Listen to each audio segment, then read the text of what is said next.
Sri Rama Rama Rameti Rame Rame Manorame Sahasranama Tattulyam Rama Nama Varanane Sri Rama Rama Rameti Rame Rame Manorame Sahasranama Tattulyam Rama Nama Varanane Sri Rama Rama Rameti Rame Rame Manorame Sahasranama Tattulyam Rama Nama Varanane.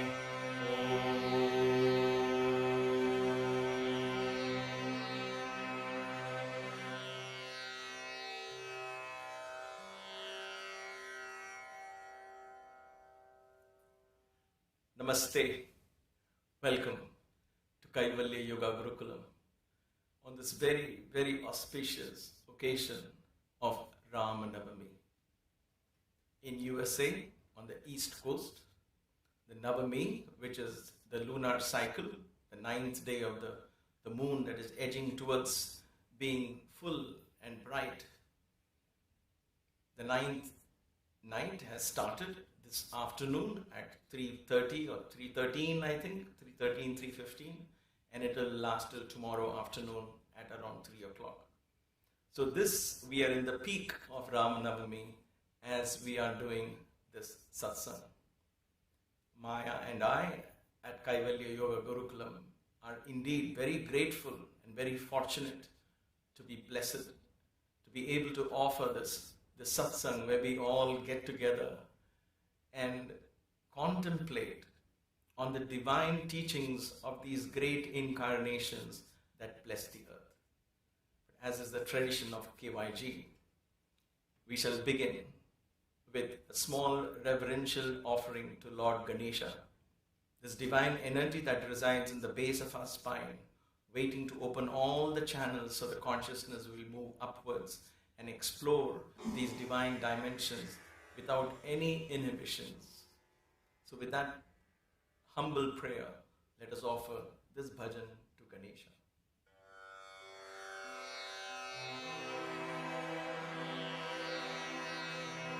Om Gam Ganapataye Namaha. Om Gam Ganapataye Namaha. Om Gam Ganapataye Namaha. Om Gam Ganapataye Namaha. Om Gam Ganapataye Namaha. Om Gam Ganapataye Namaha. Om Gam Ganapataye Namaha. Om Gam Ganapataye Namaha. Om Gam Ganapataye Namaha. Om Gam Ganapataye Namaha. Om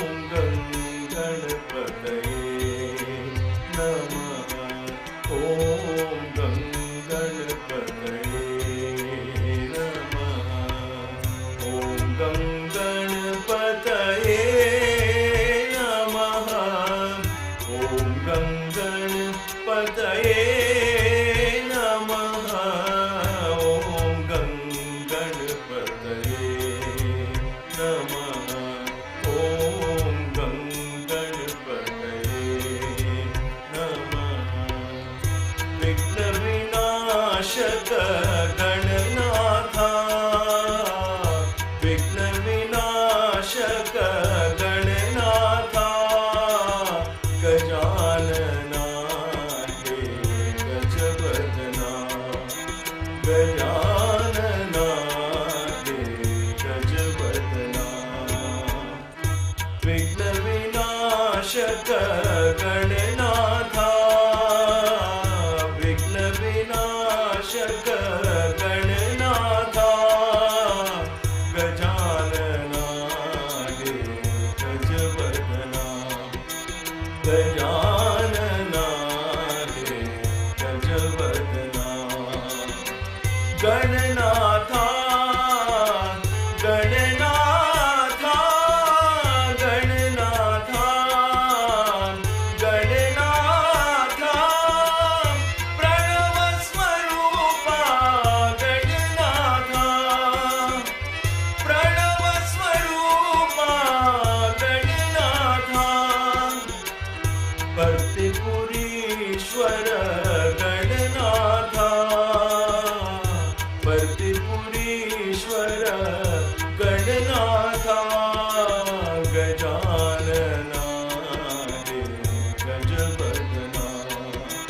Gajanana हे गजवदना विघ्न विनाशक गणनाथा गजानना हे गजवदना ॐ गं गणपतये नमः ॐ गं गणपतये नमः ॐ गं गणपतये नमः ॐ गं गणपतये नमः ॐ गं गणपतये नमः ॐ गं गणपतये नमः ॐ गं गणपतये नमः ॐ गं गणपतये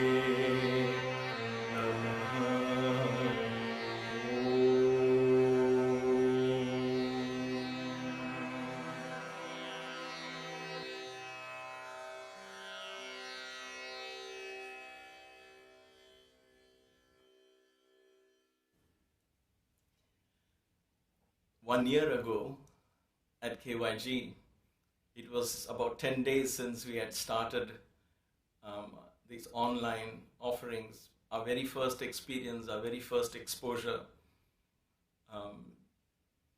And I was very nervous for many reasons. I still am today, 1 year later. Among other small reasons, one main reason why I am always nervous when I sit here is because I indulge in speaking about powers that we know very little about. How much ever we experience these energies within us in our meditations, in our experiences in our daily lives, in the darshans that we might get, in the visions that we get, in the inspirations that come from these names and forms of the gurus and the avatars that have blessed our lives and the lives of our ancestors and this planet Earth in this particular dimension. How much ever we experience them, that still seems a finite amount, a minuscule of what their true energy represents, their true form represents, their true teaching represents. And therefore it is always with great humility and a little trepidation, if you will, nervousness as I call it, that I sit here and allow the energy to guide me and allow it to form words and share it with you all. Rama, as we all adoringly know him, Sri Ram, as we call him, because with Shri next to him, he becomes complete. Shri is Sita. Shri is prosperity. Shri is abundance. Shri is the Shakti principle of the Purusha concept. Sri Ram becomes complete. Tonight, we celebrate and offer this time in the memory, in dedicating our time, our energy, our consciousness, in contemplating, meditating upon this divine teacher, this divine incarnation that walked the earth many, many thousands of years ago. There are some young children watching this and might wonder, how long back was Rama's story? The entire creation, if you will, is divided in time. There is time and space in this dimension, right? But this time alone, the way Sanatana Dharma, the way Vedanta has understood it and taught us, is divided into yugas, great time periods. So, a yuga has 4 parts. A full complete yuga has 4 parts. the Satya Yuga, had 4 parts to it. Each part is 432,000 years. 432. 432,000 years is one pada. You have 4 such parts. And so when there are 4 of them in one yuga, it is called the Satya Yuga. That was the very first. In this overall cycle in Mahayuga, all the 4 get together, it becomes Mahayuga. And then all the 4 repeat again. So after Satya Yuga came Treta Yuga. Treta is, as the word suggests, 3. So 3 out of 4 is in this yuga time period. That is 432,000 into 3. 1.2 some million years is Treta Yuga. And then comes Dwapara Yuga, which is 2. 2. So Dwapara Yuga is 432,000 into 2, 864,000 years. And Kali Yuga is only 1. And that, we are now in the 5,000 years plus in that. We are very, very, very young. We are just beginning the Kali Yuga, and there's a lot, many birth cycles of birth and deaths for us to experience, enjoy, and appreciate this yuga. And this also is one part which will last 432,000 years in duration. So don't let anyone fool you and tell you that the world is coming to an end. Tell them there is still another 427 odd years left for this yuga to come to an end, when there will be a huge deluge, and then life will begin all over again in this dimension that we call physical dimension, where there are planets, where there is time, where there is space, and there are scientific laws that you and I observe. So Rama was born in Treta Yuga. So before Kali Yuga, 5,000 years, there is 864,000 years of Dwapara Yuga. And before that, somewhere in that 1.3 million years, Rama was born. The story of Rama, the story of Krishna, the story of all the avatars, but especially Rama and Krishna, are recorded as historical events in our scriptures. They are not Puranas or mythological tales with symbolism. There is a lot of symbolism. Because it is so much in the past, we begin to take symbols out of it. We say, all right, you know what that means? Let us take the meaning out of that and apply it in our everyday lives. So we have to take the essence, the symbolism behind the events that occurred. But these are recorded as historical events. Right from the very start, Vedanta had categorized all of this. What are itihasas, historical events? What are Puranas? What are symbolic stories? And these Puranas were written thousands of years ago, and they are considered symbolism not because they didn't actually happen, but they happened even so far back. So imagine Satya Yuga was 4 into 332,000 years. So somewhere in the beginning of that Mahayuga, all of that took place. And so by the time the Vedas came down to human mind, it was considered Puranas. And so we learn from these scriptures. My dear sisters and brothers, it's a matter of pride in one sense. It's very humbling also that there was a civilization in the Indian subcontinent. We call it India today, but at that point it was just a part in this continent, a powerful portal of energy that still is very much India and surrounding areas. That portal attracted divine energy, divine wisdom that became the beacon of light for the entire civilization across the earth, across thousands of years, helped in evolution, helped in development of ethics and morality and principles and all of that. The most ancient among all civilizations, the most ancient among all wisdom is the wisdom of the Vedanta and the Vedas that we knew at that point. We call it Sanatana Dharma. Sanatana means eternal. Dharma means way of life, eternal way of life. A way of life that has no conditions, no doctrines set out. This is exactly what you should do. It's set out giving you enough freedom to explore. It's like the 2 banks of the river. It doesn't force the river, but it channelizes the energy of the river towards the main goal of the river, which is the ocean. So these Vedanta, these scriptures, these stories that were recorded become powerful energies that channelize the dormant spiritual energies within you and me into this, where we can allow that to guide us to live our lives fully enriched, fully powerful, fulfilling whatever it is that we want to fulfill. Stories of Rama and Krishna are not for sannyasis and sadhus. It's for every human being that is looking for deeper meaning in life.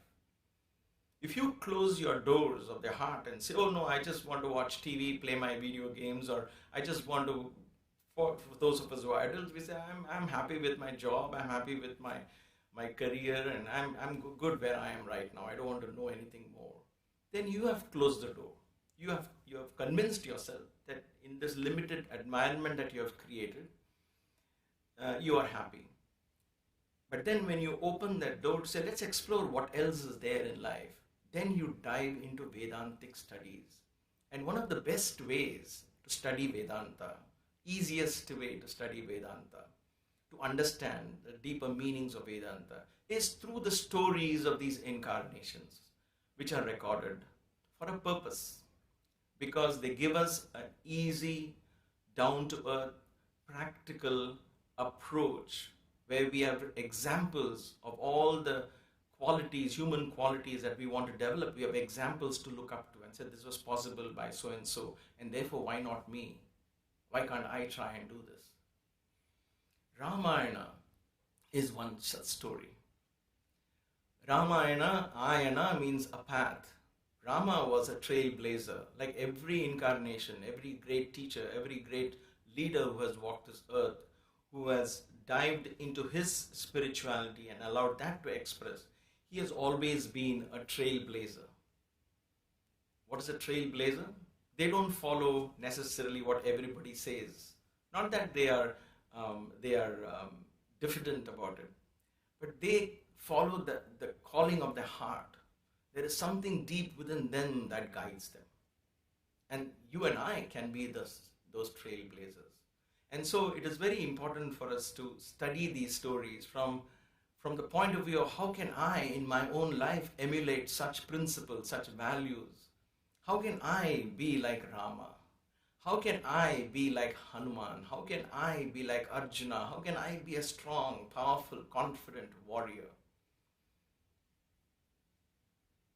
There are many lessons of Rama that has inspired me, that has inspired thousands of millions, I would say, or billions of people in India.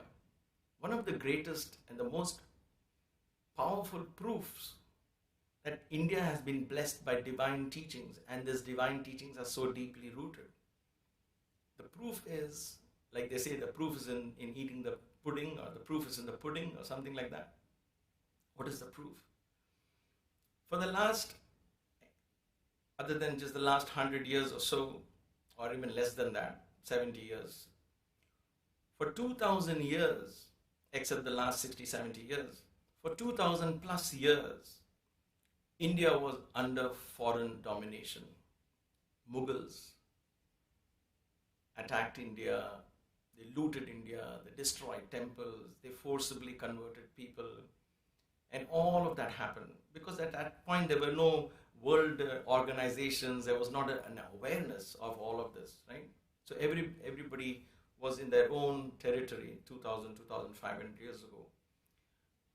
But in spite of 2,000 years of continuous domination, occupation by foreign forces, the spirit of the Indian mind was never compromised. India didn't lose the essence of Sanatana Dharma. To me, that is the greatest proof. There is no other history of any other country on this planet that I know of that has survived 2,000 years of a foreign, completely foreign invasion and not being completely changed. Europeans tried, but that culture has left a few in terms of infrastructure, but the spirit of India survived. the spirit of Sanatana Dharma survived. Mind you, I'm not saying Hinduism because that has become a small portion of Sanatana Dharma today. Sanatana Dharma is eternal. It embraces all other religions. It's the mother of all religions. And Hindu is perhaps the eldest son of Sanatana Dharma. Judaism becomes the eldest son of, these are perhaps twins of Sanatana Dharma, but Sanatana Dharma is the mother. She embraces all these religions because it's from her that these religions came into being. So that essence has never gone out of the Indian mindset. So it is worth, just for that alone, something that has survived all the turmoils, never changed, never got compromised. Maybe there is something worth in it to study. Maybe there was something so powerful that it was meant to guide man so that man can achieve his full glory through discovering his spiritual strength. Without spiritual values, without discovering our spiritual strength, we become normal human beings. Then these avatars come and set examples. Rama was one such wonderful, beautiful example. Rama was a king. He was born in Ayodhya. He had 3 brothers. Every section, every part of Rama's story has a lesson for us to teach. So much so that the word Ram has become by itself a powerful mantra that will help our minds evolve, open the doors, clear the drawers, remove ignorance, limitedness, conditioned mindset, all of that. If somebody asks me what is the most powerful mantra, give me one word mantra, it is Ram. There is no other mantra more powerful than Ram. Ram. Ram. So let us begin. We've already begun, but I would like to sing a couple of bhajans. So we all meditate on this beautiful form of Ram. When the mind has no form, no shape of its own, so when you think of Ram, at that moment, it becomes Ram. So where is Ram? He becomes your mind. He fills your being with his presence. Constantly when we engage in that very qualities of Ram become ours. And Rama begins to manifest from within each one of us. So let us therefore meditate on this beautiful, divine, benevolent, handsome, young prince, king of Ayodhya, who set out his life as an example for each and every one of us.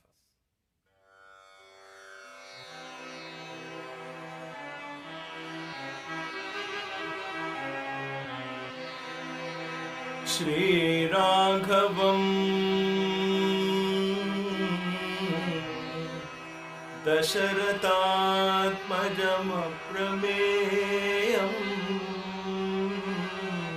Sitapatim Raghukulanmaya Ratnadipam Ajanubahum Aravindadalaya Daksham Ramam Nishachara Vinashakaram Navami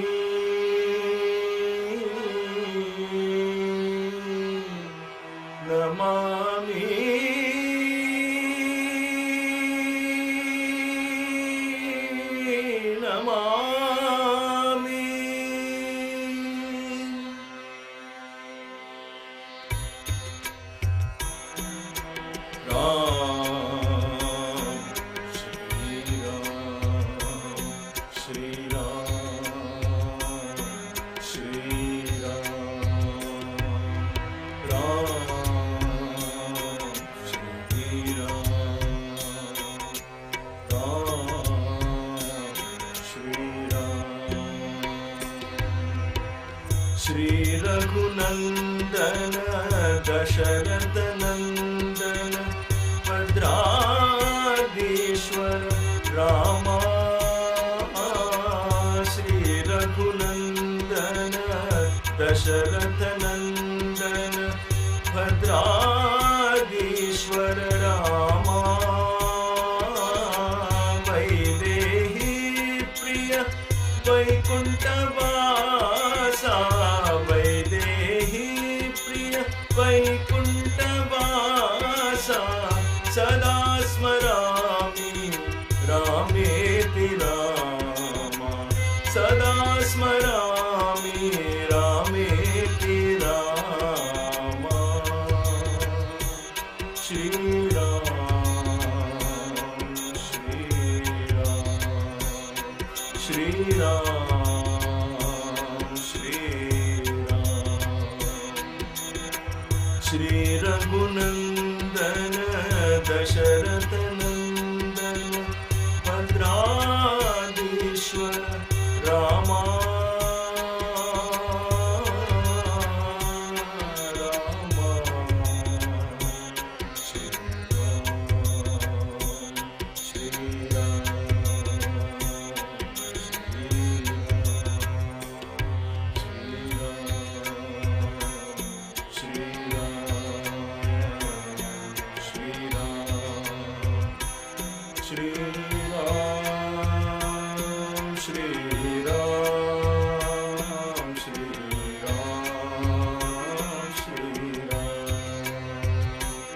Shri Ram Shri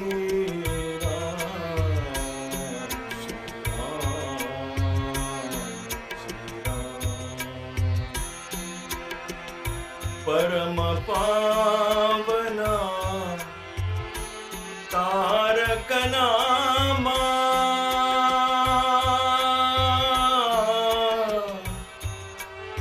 Shri Rama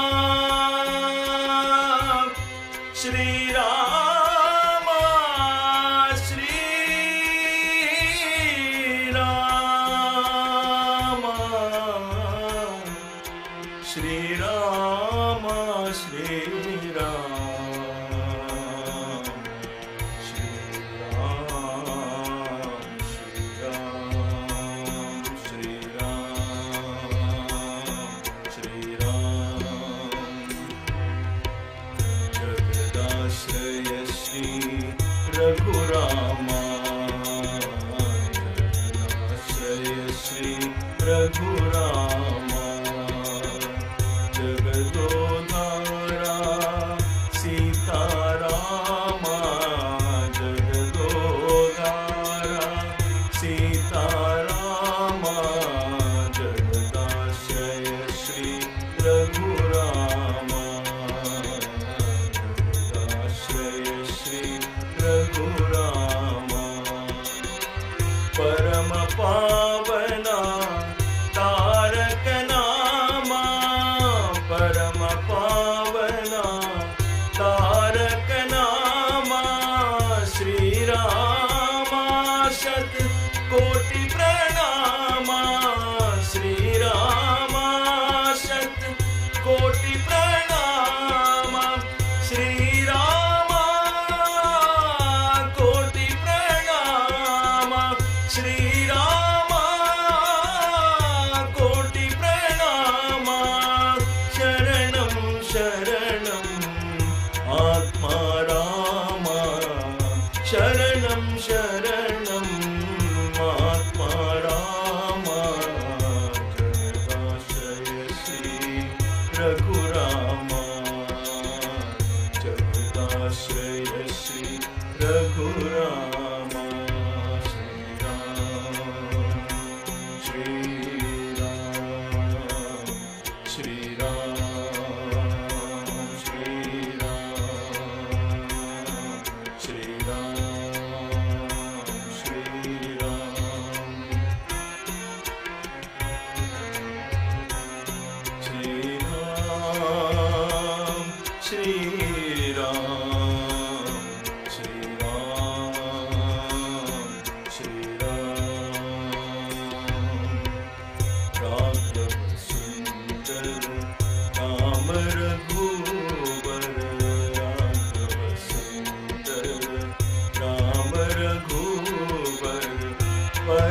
पावना हे जगवंदन, परम पावना हे जगवंदन, राघव सुंदर राम रघुवर, राघव सुंदर राम रघुवर, परम पावना हे जगवंदन, परम पावना हे जगवंदन, राघव सुंदर राम रघुवर, Ram Shri Ram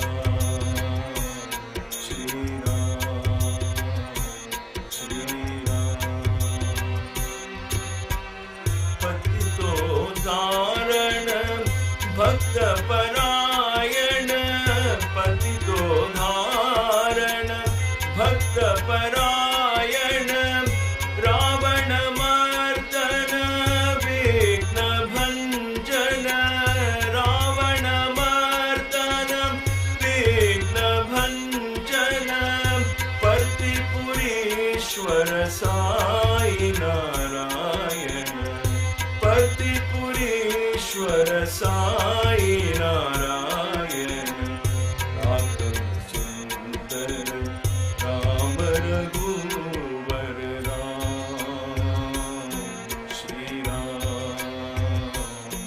Shri Ram Shri Ram Shri Ram Shri Ram Shri Ram.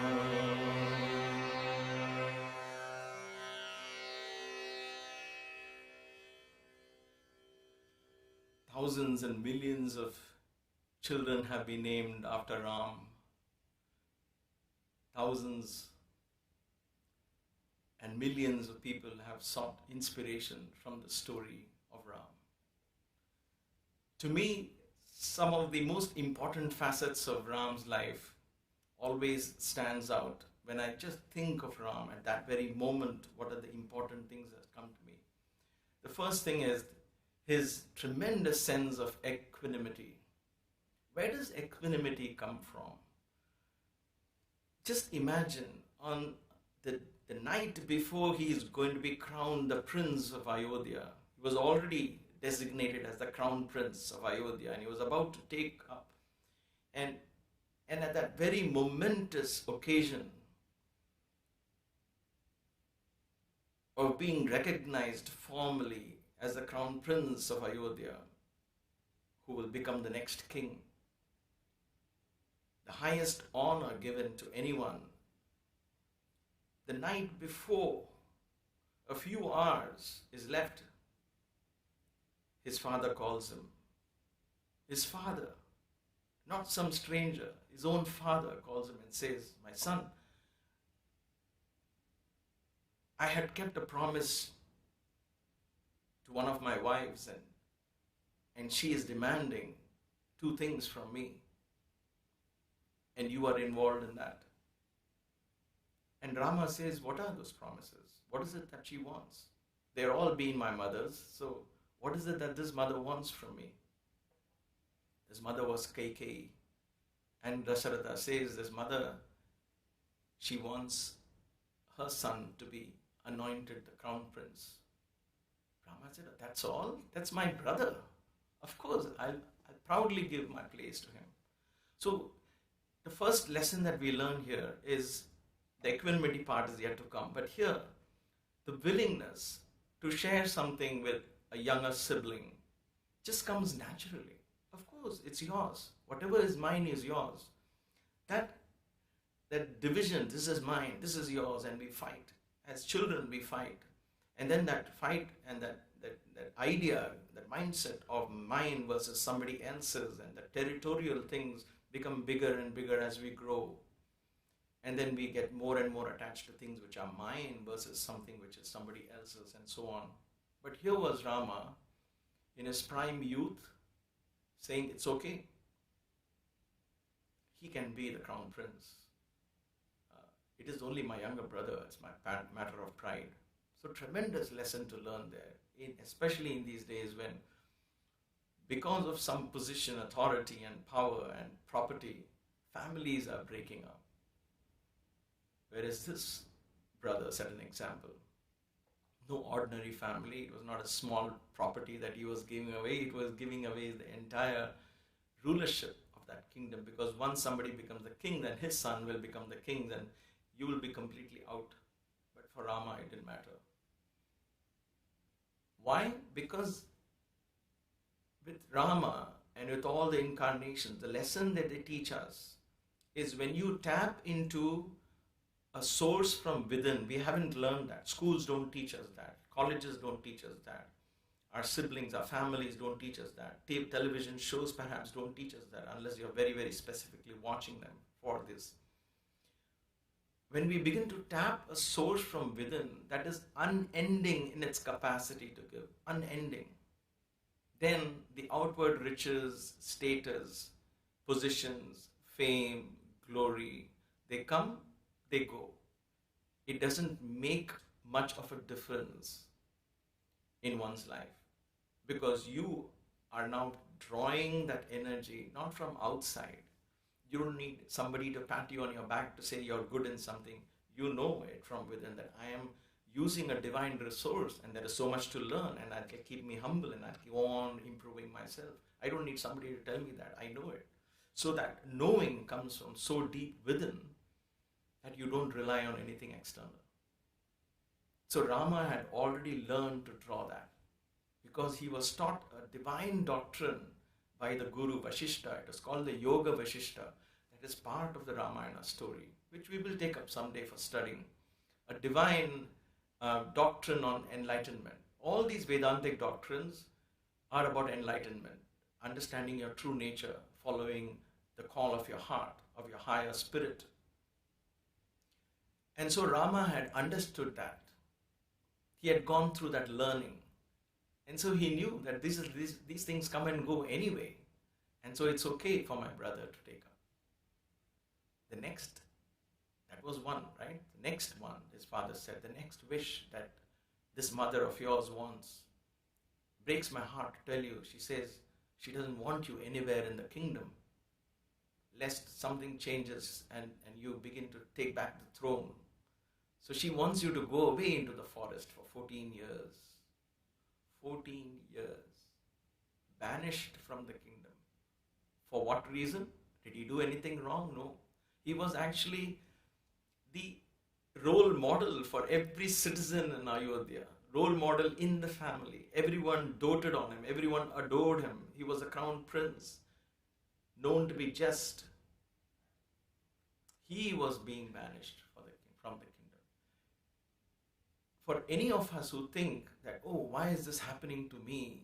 And why is God testing me so much? Why my troubles never seem to end? Know this, that nobody is spared from these troubles. Even Ram, an incarnation of the supreme intelligent being, Lord Narayana, the supreme principle of the universe that manifested to show as an example, showed us what kind of example? That I can bear all the injustice upon me with equanimity. Did he do that because he was some incarnation? Well, it's tempting for us to do that, like we do with Sai Baba and everybody else. We immediately put them in a picture up in the altar and say, oh, he's God, he can do. We clap our hands and put garlands, light incense sticks and walk away thinking and holding on to our little miserable self. When these incarnations actually come and live a human life to set an example, saying, listen, I'm doing this so that you can learn from this. You can also do this. Can I maintain equanimity? When I'm about to get something and it goes away, can I maintain equanimity? If as a young child I'm in a team and I'm playing football or golf or something in the school and I'm about to get into a team and then I'm rejected, or I'm about to get admission into a college, I'm rejected. As a youngster, I'm about to get a fantastic interview, but somebody else came and took away that job that was almost in my hands, in my grasp. Can I then think of Ram and say, you know what? Let me take this in my stride.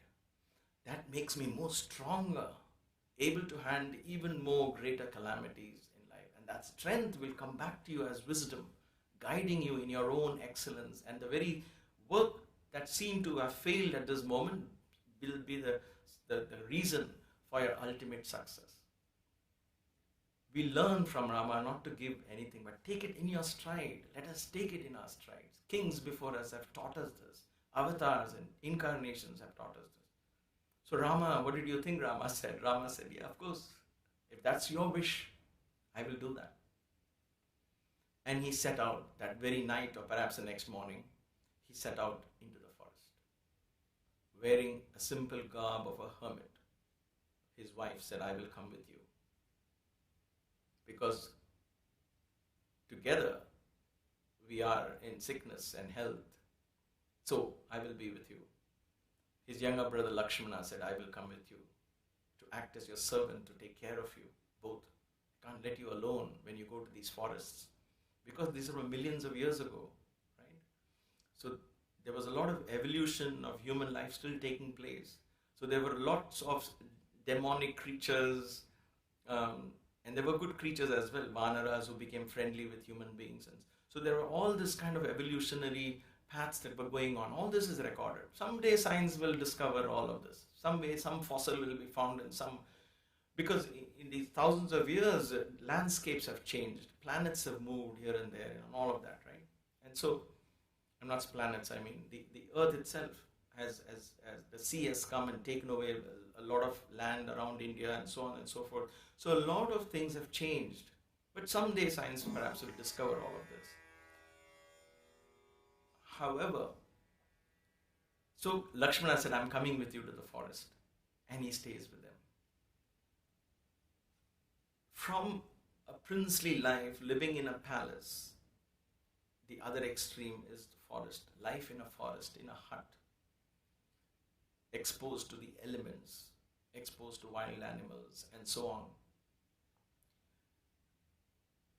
When difficulties come in our lives, whether it is sickness, whether it is loss, I have learned, Maya and I, we have learned to look upon these lessons. But you study them when everything is going well, so you develop that inspiration. So when something that you expect did not happen, then you say, it's okay. There is a divine meaning to it. There is a greater orchestration that's happening. Let me play along. If there is a time for me to lie low, I will lie low. If it's a time for me to stand up and speak bravely, I will stand up and speak bravely. Let me go according to the time. And that brings us to this lesson, great lesson of equanimity that Rama practiced. I can't get over that because it is such a difficult thing to do in our lives. When something you want, something you're desperate about, you're clinging to one particular piece, and that seems to break right in front of your eyes. And you feel the world has come to an end, life has come to an end, everything about you comes to an end. No, that is perhaps opening up a bigger you. The caterpillar dies, the butterfly is born. The caterpillar is gone, but with the butterfly comes colorful wings, ability to fly. The caterpillar is only crawling from one place to another.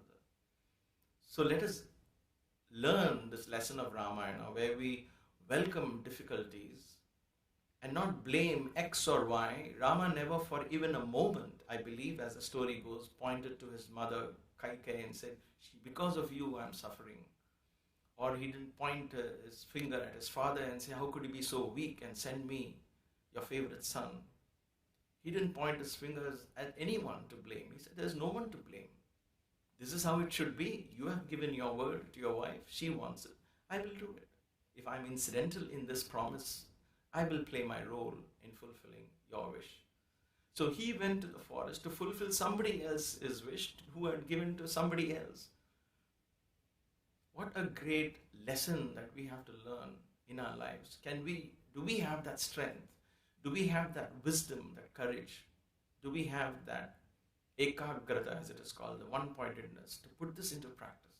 Because if we don't put these things into practice, then there is no amount of saying, I belong to Sanatana Dharma, I belong to this great tradition, and beat our chest and all of that. It's of no use because it does not transform me. There is no point in doing all these pujas to Rama and all the worship for Rama and building more and more idols and temples when I have not learned to incorporate that into my body and make my body the Ayodhya, where he can come back and reside with Sita, with Lakshmana, with Hanuman. Another fascinating story of Ramayana is the Ahalya story. Ahalyo Dharaka Rama. We sing that. Ahalya was a human being who was cursed by a sage. So the story goes, but we will take the symbolism of that story. And she was turned into a rock. And when Rama passed by, he touched that rock with his foot and released her from that curse. What is the lesson that I take home? Allow me to share my perspective. You and I, most of us,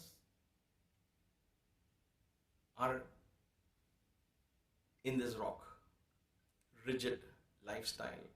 Our mindset is so conditioned that what we can do, what we cannot do, what we like, what we don't like. And we are so conditioned and so rigid that we have become like a rock. We get up in the morning, we stick to a particular way, the teeth is brushed and we have our shower, we go to work, we eat our food, we come back, whatever that routine is. If every one of us analyze our routine, it's like it's the same old routine again and again. It's the same masala in different foods. I'm fooling myself to think there is some variety. I'm watching different movies on the screen, but it is the same TV that I sit and stare at. It is the same sofa I sit on. And it is the same old jokes and the same old crying and the same old separations and the same old things repeated again and again and again in different forms and different stories. But the essence is the same. Where have we changed? We say technology has changed our life, but has it released us from this rock? I always use this analogy from being able to write a letter to somebody and mail it. Now I type it and send it in an email. Wait a minute. No. Now I text it on my phone and I send it, right? Not even an email. Now it's text messages. So from writing a letter to texting, somebody gets my message right away. We call that progress. Yes, as far as the speed of transmission of communication is concerned, yes, there is progress. But the essence of what I write in that letter and what I type into the text, has that changed? Has the quality of that changed? Am I still forwarding all these, oh, look at this guy getting crushed under the truck, oh my God, horrible, let me forward it to all my friends. So I'm oh, look at these, so many people are dying in a tsunami wave, let me forward that to everyone. And so we are now impulsively sharing whatever comes to our mind on that phone.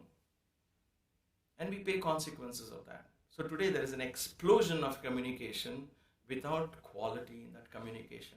Nobody knows what is true, what is untrue, what to believe, what not to believe. Everybody quotes some research, everybody quotes the names. And you have all this coming because of quote unquote technology. Do we call that progress? Perhaps, perhaps not. Because that progress in technology has not really been a change in our essence of who we are. We haven't changed. So we are this rock. We were like this 100 years ago, 200 years ago, 500 years ago, and we are like this today. We haven't changed. We are still jealous about certain things. We are still upset about certain things. We are still happy about certain things, and so on. Rama, with his foot, releases you. With his foot, he releases you. That's the story. With his foot. In other words, he doesn't even need to bless you. He just needs, his foot needs to just touch you. In other words, we need to be even an iota. You know, in the Bible, they say that if you have a faith as small as a grain of sand, that is enough for you to move mountains. It is the same thing here. If we earn that much faith to be a dust in Rama's feet, under his feet, in other words, then even that pressing of that feet will release you from this conditioned mindset. Begin to open our doors. That is what the satsang is all about. If you are attending the satsang and satsangs like these with other gurus and so on, what you're doing is you're allowing that divine touch of God to slowly release you from this curse, self-imposed curse. We are all Ahalyas. Whether we have released ourselves from the curse or not depends on whether we are in the path of Rama. So let us open that path. Let him walk in our lives. Let him walk towards us. Allow that to happen. Allow divinity to come towards you. Don't block divinity. Oh, this is the name and form. That is the name and form.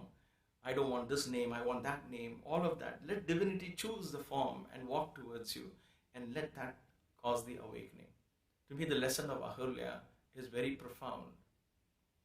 And then comes how humble he was as he met and made friends with Sugriva and Hanuman. And the list is never ending. The story of Rama, every moment of it, is steeped in ideals, values, and principles. He respects even Ravana, the demon king who stole his wife. It's amazing. And of course, then incidentally, a very powerful experience that Baba would tell us, a story, a lesson from the Ramayana, is how did Sita lose Rama? What is the lesson that we have to learn from that?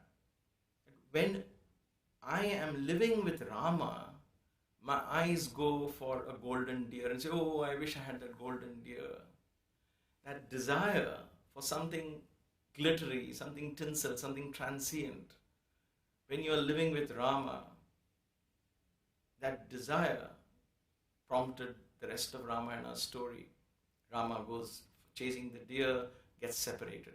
Sita gets separated because of her focus on something other than Rama.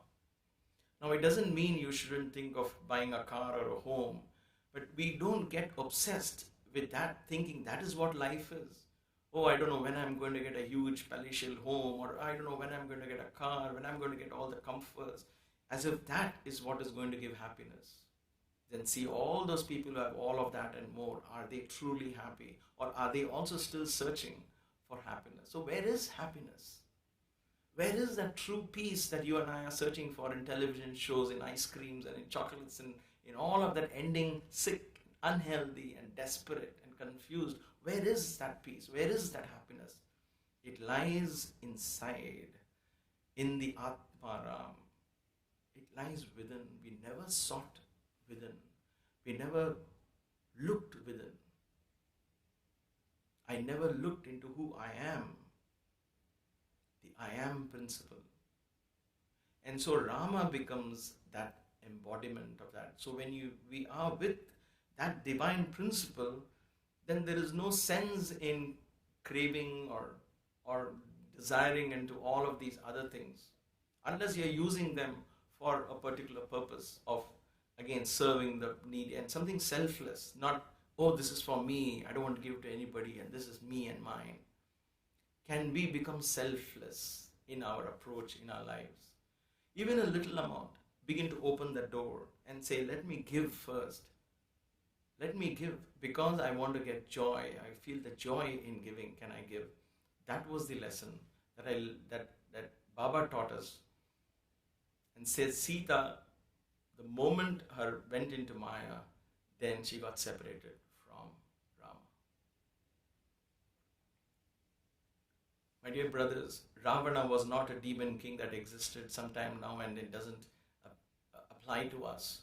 When we call Rama into our hearts, he fights this demon in us, the demon of lusting, the demon of, when I say lust, it is the thirst, if you will, an unquenchable thirst. It is called Trishna. Start with T, not K. Trishna. Trishna is unquenchable thirst. For some reason, we are all headed in one direction. We don't know what that direction is. Everybody is going, we got this herd mindset.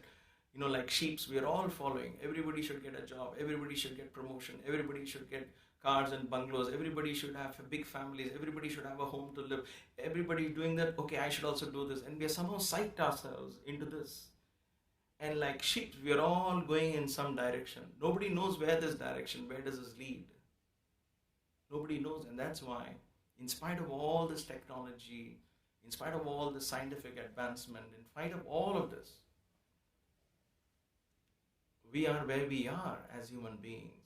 Happiness is still eluding us. Our spiritual presence, our spiritual potential, the potency of our spirit is still eluding us because we haven't incorporated that in our learning.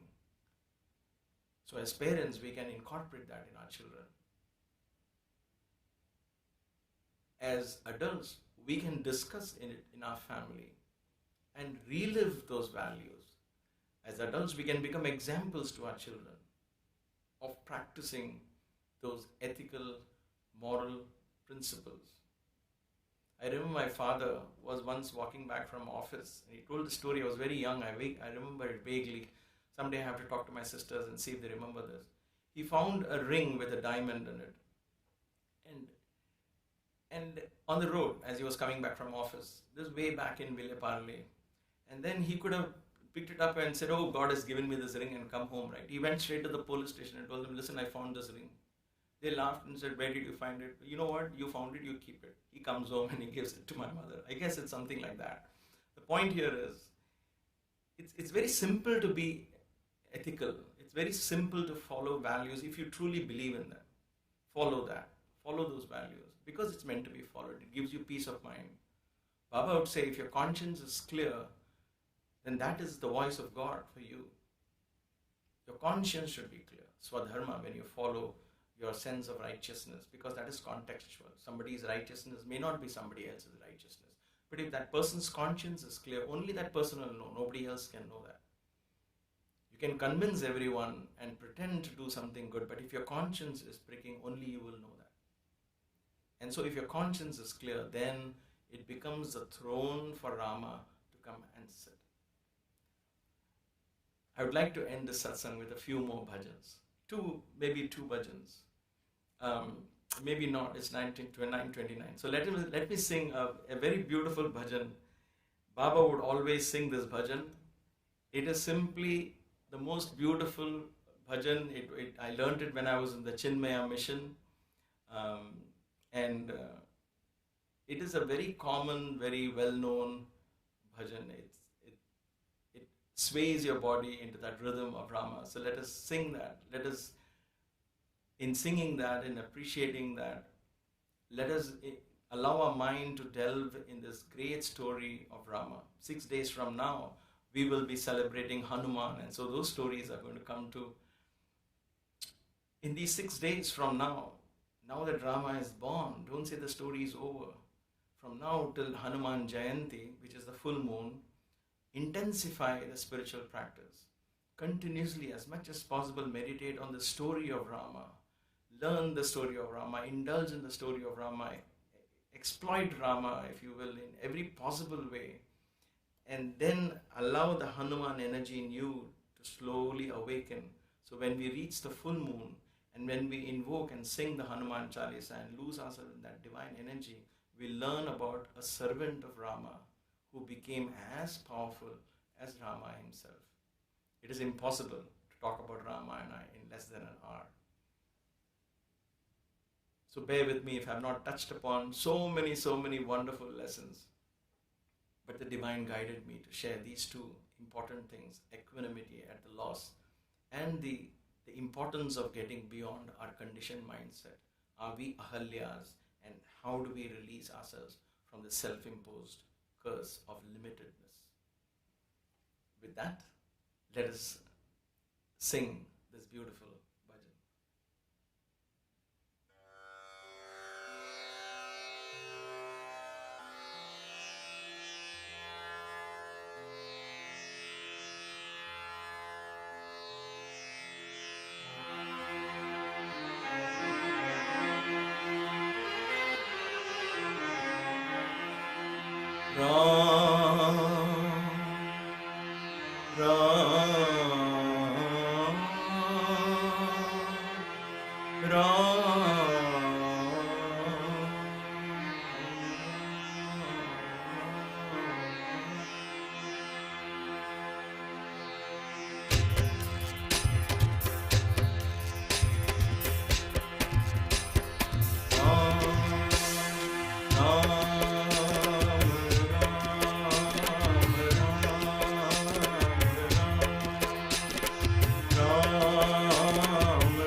प्रेम मुदित मन से कहो राम राम राम, राम राम राम, श्री राम राम राम। प्रेम मुदित मन से कहो राम राम राम, राम राम राम, श्री राम राम राम, राम राम राम, राम राम राम, राम राम राम, श्री राम राम राम।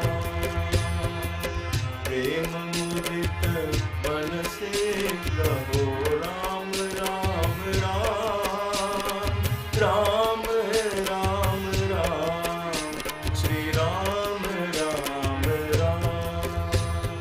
पाप कटे दुख मिटे लेत राम नाम, पाप कटे दुख मिटे लेत राम नाम। भव समुद्र सुखद नाम एक राम नाम, भव समुद्र सुखद नाम एक राम नाम।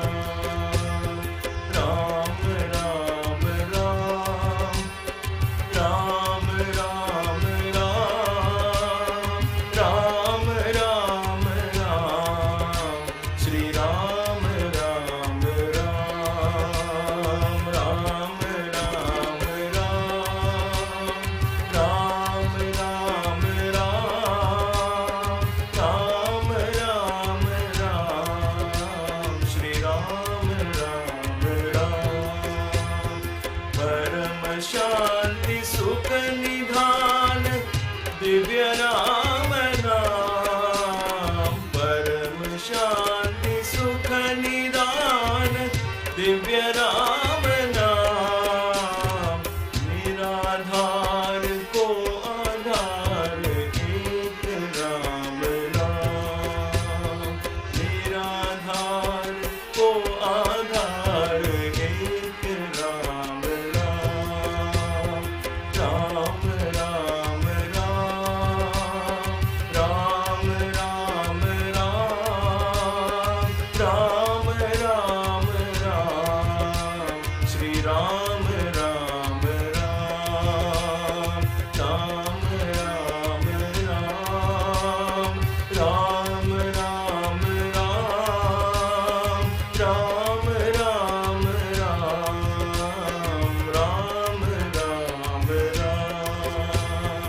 परम गोप्य परम दिव्य मंत्र राम नाम, परम गोप्य परम दिव्य मंत्र राम नाम।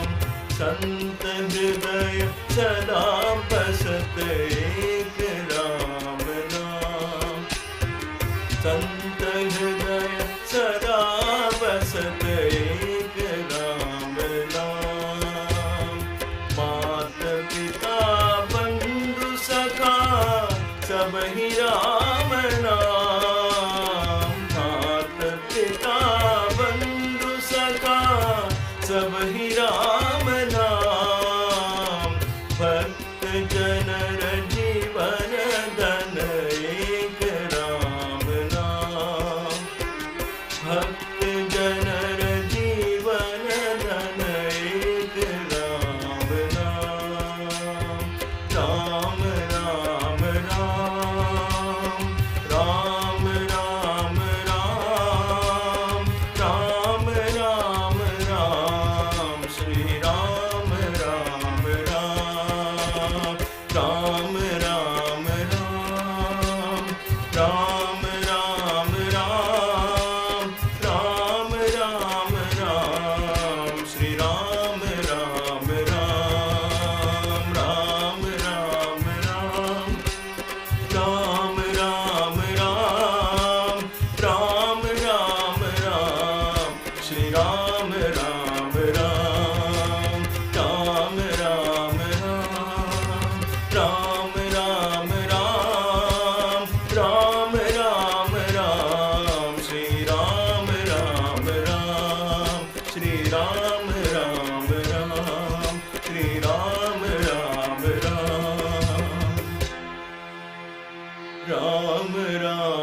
Ram Ram Ram, Ram Ram Ram, Sri Rama Ram Ram.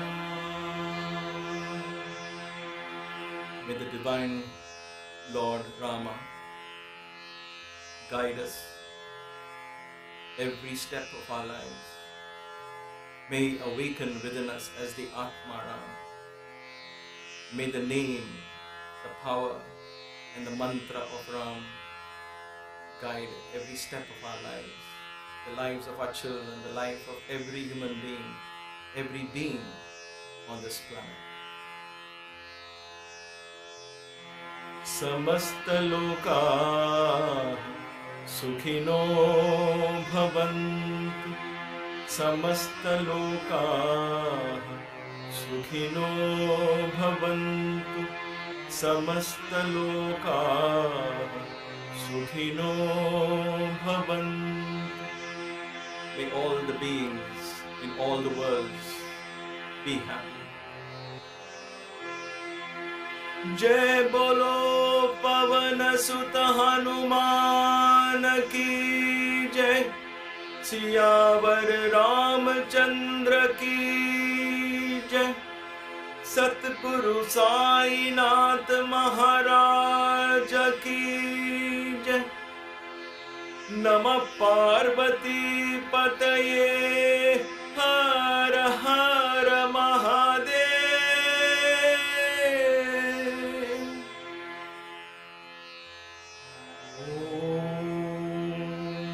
शांति शांति शांति।